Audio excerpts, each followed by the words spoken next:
Buenas tardes a todos, bendiciones. Seguimos acá, ya en medio de la semana, con nuestra iglesia que ora y lee la Biblia. Estos días de lectura, de Elías, de los grandes momentos del pueblo de Israel, del pueblo de Judá. Nos vinimos a Judá ahora con este gran rey Josafat. Y vuelvo a repetir, porque el contexto histórico es tan bueno, el hecho de que lo vamos a leer a Josafat en el segundo libro de Crónicas. Recuerdan que los dos libros, primero y segundo libro de Crónicas, fueron escritos para los que volvían del exilio, y entonces está prácticamente la gran parte dedicado a los reyes de Judá. Y acá nos hemos encontrado en este tiempo con dos buenos reyes de Judá, Asa y su hijo Josafat. Estuve leyendo los que siguen hasta el próximo gran rey, que fue Ezequías, y bueno, ahí vinieron varios reyes lamentables. Como ustedes verán, no seguimos nada cronológicamente, porque ya leímos hace un tiempito al rey Ezequías, porque ahí estaba Elías como el gran profeta. En este caso hubo un profeta muy importante, pero no fue un profeta muy conocido, pero muy puntual su aparición. Y es lo último que leímos en el día de ayer, después de esa guerra en la que Josafat se metió con Acab, su pariente. A mí se me ocurre que quizás era consuegro, habían casado hijos, pero dice que era pariente, y se metió en una guerra que no debía haberse metido, en la cual murió Acab, y él se salvó por la gracia de Dios, y eso es lo que nos dice en el capítulo 18. Pero voy a esos 3 versículos en el 19, que dicen: cuando Josafat, rey de Judá, regresó sin ningún contratiempo a su palacio en Jerusalén, detalle del cronista, marcando que Dios lo había salvado, el vidente Jehú, hijo de Hananí, importante, fue a visitarlo y le dijo: ¿cómo te atreviste a ayudar a los malvados, haciendo alianza con los enemigos del Señor? Por haber hecho esto, la ira del Señor ha caído sobre ti, pero hay cosas buenas a tu favor, pues has quitado del país las imágenes de la diosa Aserá y has buscado a Dios de todo corazón. Lo cual, digo yo, no era cosa menor, ¿sí? Y por eso Josafat siguió contando con la bendición del Señor. Pero es interesante ver que todo ese hecho de esa guerra que enfrentaron Josafat aliado con Acab, donde termina con la muerte de Acab, esos 3 versículos con los que comienza el capítulo 19 no están en Reyes, están solamente en Segunda de Crónicas. Y todo lo que viene acá ahora está solamente en Segunda de Crónicas.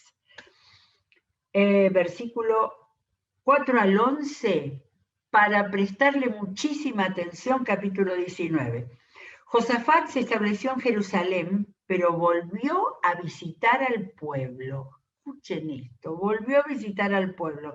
Desde Berseba, la ciudad importante más al sur, hasta los montes de Efraín, límite con Israel.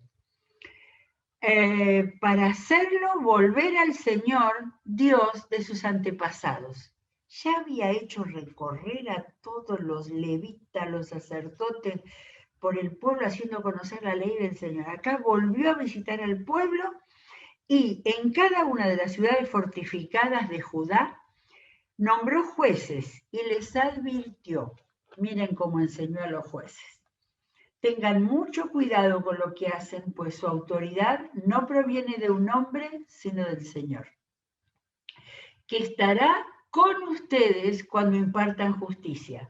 Por eso teman al Señor y tengan cuidado con lo que hacen, pues el Señor nuestro Dios no admite la injusticia, ni la imparcialidad, ni el soborno.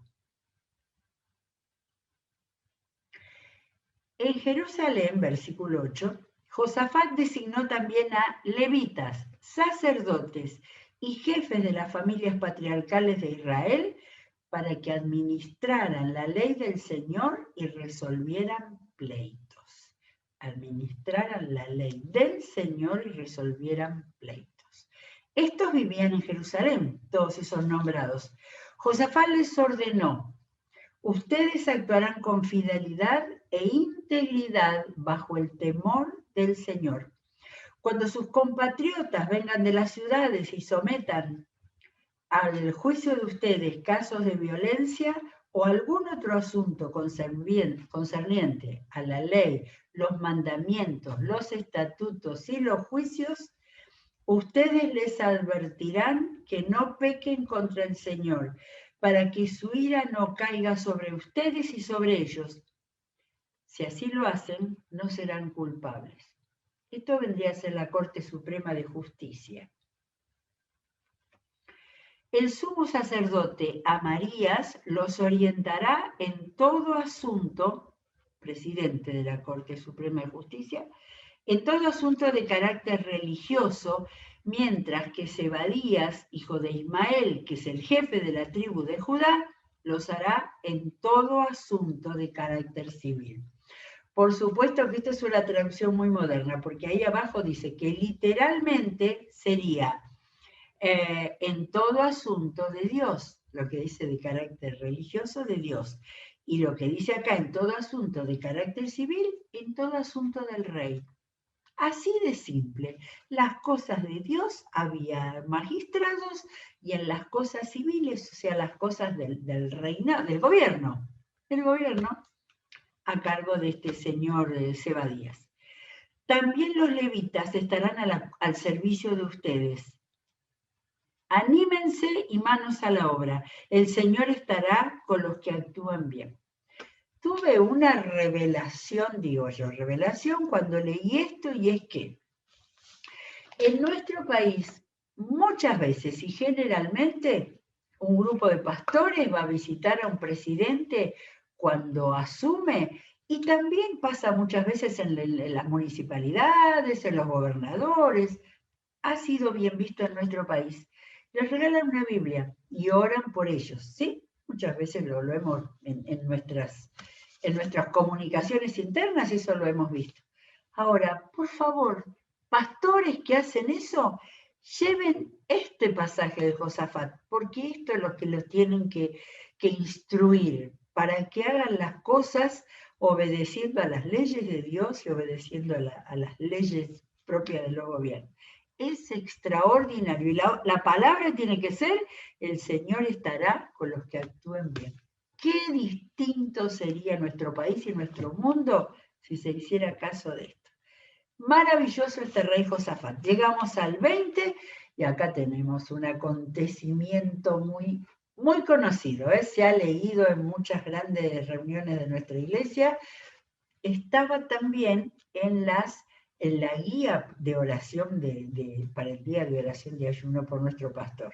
Pero vamos a volver a leerlo cuidadosamente, porque siempre tenemos que mirar cómo actúa el Señor. Después de esto, los moabitas, los amonitas y algunos de los meunitas le declararon la guerra a Josafat, y alguien fue a informarle: del otro lado del Mar Muerto y de Edom viene contra ti una gran multitud.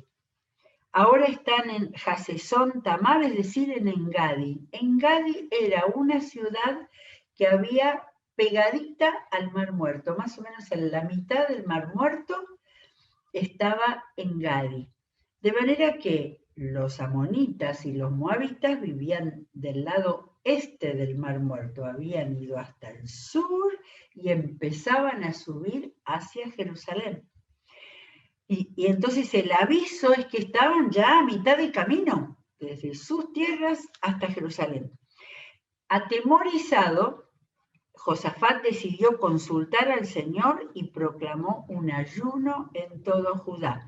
Los habitantes de todas las ciudades de Judá llegaron para pedir juntos la ayuda del Señor, de manera que bajaron a Jerusalén. En el templo del Señor, frente al atrio nuevo, Josafat se puso de pie ante la asamblea de Judá y de Jerusalén y dijo, y acá una de las más sentidas y hermosas oraciones para tenerlas en cuenta. Oración de clamor y oración que, por lo que vamos a ver, era a la tardecita, digamos, tarde-noche, cuando llegaron todos de todos los lugares de la gran área que ocupaba Judá. Señor, Dios de nuestros antepasados, ¿no eres tú el Dios del cielo y el que gobierna a todas las naciones? ¿Vieron que Dios siempre hace preguntas en los profetas? Acá era el rey el que le hacía preguntas a Dios. ¿No eres tú el Dios del cielo y el que gobierna todas las naciones? ¿Es tal tu fuerza y tu poder que no hay quien pueda resistirse? ¿No fuiste tú, Dios nuestro, quien a los ojos de tu pueblo Israel expulsó a los habitantes de esta tierra? ¿Y no fuiste tú quien les dio para siempre esta tierra a los descendientes de tu amigo Abraham? Le está haciendo como si el Señor no supiera, pero esta oración era para ellos, confirmar lo que creían. Ellos la habitaron y construyeron un santuario en tu honor, Señor, diciendo, cuando nos sobrevenga una calamidad o un castigo, por medio de la espada o la peste y el hambre, si nos congregamos ante ti en este templo donde habitas y clamamos a ti en medio de nuestra aflicción, tú nos escucharás y nos salvarás. Y le sigue contando al Señor, y de paso que escuchen todos, ¿no? La historia del pueblo de Israel. Cuando Israel salió de Egipto, tú no le permitiste que invadiera a los amonitas, ni a los moabitas, ni a los del monte de Seir, sino que lo enviaste por otro camino para que no destruyeran a esas naciones. Pues por escuchar abrir la Biblia y lo que Dios nos fue mostrando en este tiempo, ahora recién puedo entender que Dios no permitió que invadiera a los amonitas y a los moabitas, sino que pasara de largo por ellos, porque esos eran los hijos de Lot. ¿Sí? Que lo hemos visto en varios programas. Génesis 19. Los hijos de Lot, los últimos hijos de Lot, ahí no tenía hijos, esos hijos que tuvo de una manera no normal, fueron Moab y Amón. De manera que Dios, cuando llegó la conquista de Canaán, tuvo el detalle de dejar a los descendientes de Lot, sobrinos de su amigo Abraham, sin conquistarlos a ellos. Tiempo después iba a venir Ruth la Moabita, de ahí que iba a tener que ver con la línea de Jesús. Dios sabía por qué hacía todas las cosas. Pero ahora los moabitas y los amonitas, que no los había tocado Israel, venían guerra contra Judá. Siempre la ambición y el poder. Entonces le dice clamando Josafat al Señor, mira cómo nos pagan ahora, viniendo a arrojarnos de la tierra que tú nos diste como herencia. Dios nuestro, ¿acaso no vas a dictar sentencia contra ellos? Nosotros no podemos oponernos a esa gran multitud que viene para atacarnos. No sabemos qué hacer. En ti hemos puesto nuestra esperanza. Esto es un ejemplo. Esto es un ejemplo de oración cuando estamos en angustia suprema. Recordar todo lo que el Señor ha hecho bueno para saber que cuando venimos en gran necesidad, decirle, tenemos confianza. Bueno, ¿y qué pasó? Este fue el gran hecho. Todos los hombres de Judá estaban de pie delante del Señor, junto con sus mujeres y sus hijos, aún los más pequeños. Entonces el Espíritu del Señor vino sobre Jaasiel, hijo de Zacarías, y descendiente en línea recta de Benaía, Jehiel y Matanías, este último era un levita de los hijos de Asaf, los que componían salmos junto con David, que se encontraba en la asamblea, un nieto de esos cantores. Y dijo Jaasiel, escuchen, esto era profeta, el Espíritu del Señor vino sobre Jaasiel, escuchen habitantes de Judá y de Jerusalén y escuche también su majestad. Así dice el Señor, no tengan miedo ni se acobarden cuando vean ese gran ejército, porque la batalla no es de ustedes, sino mía. Este versículo aparece montones de veces. Acuérdense que lo vimos en 2 de Crónicas 20, durante el reinado de Josafat, uno de los grandes reyes buenos para el Señor. La batalla entonces es mía, dice el Señor. Mañana, era de nochecita, mañana, cuando ellos suban por la cuesta de Cis, ustedes saldrán contra ellos y los encontrarán frente al arroyo, frente al desierto de Jeruel. Pero ustedes no tendrán que intervenir en esa batalla. Simplemente quédense quietos en sus puestos para que vean la salvación que el Señor les dará. Habitantes de Judá y de Jerusalén, no tengan miedo ni se acobarden. Salgan mañana contra ellos, porque yo, el Señor, estaré con ustedes. Josafat y todos los habitantes de Judá y de Jerusalén se postraron rostro en tierra y adoraron al Señor. Los levitas y los hijos de Coat y de Coré se pusieron de pie para alabar al Señor a voz de cuello. Imagínense la multitud que había de todas las ciudades de Judá y de todo Jerusalén. Por eso, a grito pelado, diríamos nosotros, ¿no? Al día siguiente, de manera que eso fue una tarde-noche excepcional para asentar la fe en el Dios que tenían. Al día siguiente madrugaron, nada de quedarse tranquilos en los laureles, madrugaron y fueron al desierto de Tecoa.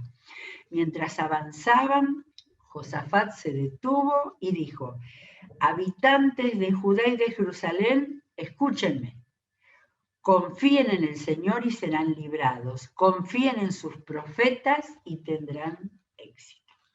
¿Qué guía maravilloso fue Josafat para ese pueblo?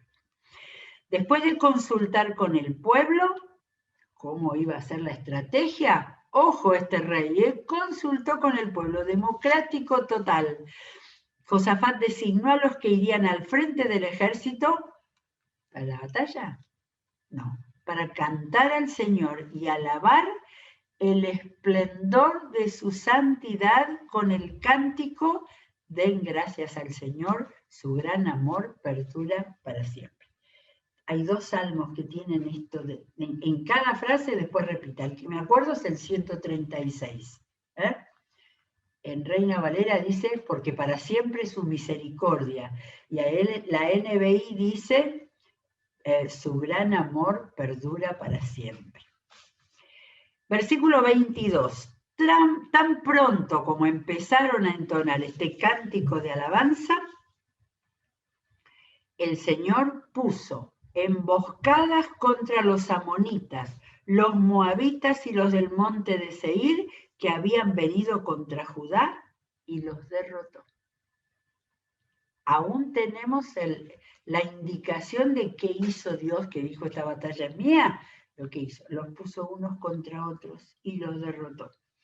De hecho, los amonitas y los moabitas atacaron a los habitantes de los montes de Seir, o sea, los que iban juntos, ellos mismos se atacaron y se mataron unos a otros. 24. Cuando los hombres de Judá llegaron a la torre del desierto para ver el gran ejército enemigo, no vieron sino los cadáveres que yacían en tierra. ninguno había escapado con vida. Entonces, acá lo que hicieron, ¿no? Ese es el tercer paso, porque yo había puesto primero de noche la oración y la entrega, después a la mañana la organización y la salida, ¿ah? Y ahora viene otro espacio que ahora les digo, pero era esto lo que quería decir, el hecho de que hubo etapas, no es que, o sea, un relato tan bien contado por los cronistas, el del temor a la confianza, al diálogo con Dios, ese diálogo con Dios de Josafat, haciéndole recordar al Señor lo que el Señor sabía, es impresionante para nuestra vida devocional y para nuestra vida de oración, para nuestra vida de relación con el Señor. Señor, ¿te acordás cuando me bendijiste con esto? Ejemplo de Josafat. Pero ahora viene algo, bueno, humano. Entonces, Josafat y su gente fueron para apoderarse del botín, y entre los cadáveres se encontraron muchas riquezas, vestidos y joyas preciosas. No entiendo mucho cuál era el sentido de ir a la batalla y llevar todas sus riquezas encima. Quizás pensarían que iban a quedarse ahí, que iban no lo había pensado eso. Ellos pensarían de que iban a derrotar a los judíos y que se iban a quedar ahí, por eso llevaban todas sus riquezas sobre todo. Bueno, cada uno se apoderó de lo que quiso, hasta más no poder. Bueno, imaginémonos ahí desbandados, agarrándose de todo. Era tanto el botín que tardaron 3 días en recogerlo. Era el otro esto, ¿no? Una cosa en una noche, después fue la batalla del Señor nada más, y después 3 días disfrutando de los resultados de la derrota. El cuarto día, acá esto es gloria pura, porque primero fue la ambición, y después dijeron, tenemos que agradecer al Señor. El cuarto día se congregaron en el valle de Beracá y alabaron al Señor. Alabaron al Señor. Por eso llamaron a ese lugar el valle de Beracá, nombre con el que hasta hoy se le conoce. Se le conoce en Israel, pero para nosotros la palabra traducida a nuestro castellano quedó como Barak. Y yo no sé cuántos miembros de nuestra iglesia se acuerdan del significado que ha tenido Barak. La última vez que celebramos Barak fui a mis agendas el 31 de marzo de 2019. Hubo otro Barak, creo, porque ese era el segundo, otra celebración de Barak en 2018. Y el tercer Barak iba a ser el 15 de marzo, cuando se levantaron los cultos por la pandemia. Pero esas celebraciones fueron un día leyendo este capítulo 20 de Josafat, de oración, de ayuno, de entrega al Señor, días hermosísimos. La primera vez, creo, se repartieron unas alfombritas para poder orar. Yo sigo orando en esa alfombrita del primer Barak que tuvimos con mi iglesia. Así que idea para los pastores, cuando volvamos nuevamente a tener cultos normales, tenemos que celebrar un Barak. Bueno, más tarde, todos los de Judá y Jerusalén, con Josafat a la cabeza, regresaron a Jerusalén, llenos de gozo, porque el Señor los había librado de sus enemigos. Al llegar, entraron en el templo del Señor al son de arpas, liras y trompetas. Ustedes se imaginan la orquesta infernal, no del infierno, sino impresionante que debió haber sido eso. Al oír las naciones de la tierra cómo el Señor había peleado contra los enemigos de Israel, el temor de Dios se apoderó de ellas. Por lo tanto, el reinado de Josafat disfrutó de tranquilidad y Dios le dio paz por todas partes. Bueno, me queda justito para leer entre el 31 y el 37, final del capítulo 20, el final de Josafat. acá estamos en el pináculo de la gloria, después hubo alguna cosita. Josafat tenía 35 años cuando ascendió al trono de Judá y reinó en Jerusalén 25 años. El nombre de su madre, siguió el buen ejemplo de su padre Asá y nunca se desvió de él, sino que hizo lo que agrada al Señor. Punto. Podía haber terminado acá, ¿eh? Sin embargo, no se quitaron los santuarios paganos, pues el pueblo aún no se había consagrado al Dios de sus antepasados. Acá lo que falta es no se había consagrado totalmente. Eso me hace acordar cuando leímos a Salomón, es que los santuarios paganos antes del templo se usaban como lugares de adoración. De manera que parece que todavía el pueblo tenía el templo de Jerusalén, pero también iba a los templos paganos de toda la región de Judea. Los demás acontecimientos del reinado de Josafat, desde el primero hasta el último, están escritos en las crónicas de Jehú, hijo de Hananí, el que lo había retado, que forman parte del libro de los reyes de Israel. Y acá tenemos otro libro de crónicas, que quizás, porque esto era de los libros de Israel, y estos son crónicas de los reyes de Judá. Después de esto, Josafat se alió con el perverso Ocosías, rey de Israel. Otra vez, tendría también un parentesco ahí. Ya termina. Miren cómo los esfuerzos humanos sin el Señor delante salen mal. No sé, evidentemente a todos los que están en eminencia en cualquier cosa que sea, siempre tienen ambición de poder. Se alió con el perverso Ocosías para construir una flota mercante que iría a Tarsis, España. Los barcos los hacían en Esión-Geber. Entonces Eliezer, hijo de Dodías de Maresá, profetizó. Acá tenemos otro profeta chiquito. Los estoy juntando para hacer un programa de los profetas chiquitos. El Señor profetizó contra Josafat: por haberte aliado con Ocosías, el Señor destruirá lo que estás haciendo. En efecto, los barcos naufragaron y no pudieron ir a Tarsis. Eso del yugo desigual que después enseñó el apóstol Pablo ya venía desde el Antiguo Testamento. No te juntes, no hagas alianza con los que están en contra del Señor. Bien, terminó el capítulo 20, hermosísimo, Crónicas 20 y Crónicas 19 también, donde tenemos este reinado tan justo, tan de hombre cercano a Dios, a quien el Señor le permitió vivir esa experiencia maravillosa de Dios, que Dios no mató a nadie, se mataron entre ellos, porque era tal la locura que tenían contra ir contra un pueblo vecino y pariente además. Bueno, gracias a Dios. Mañana vamos a tener algo diferente. Gracias a Dios por este tiempo de profetas y reyes que vivimos, y ya vamos a volver también. Que Dios los bendiga. Seguimos con toda la programación. Hoy tenemos el culto de sanidad de Julita y Daniel, y en todo adorando al Señor y clamando a Él. Que Dios los bendiga. Será hasta mañana.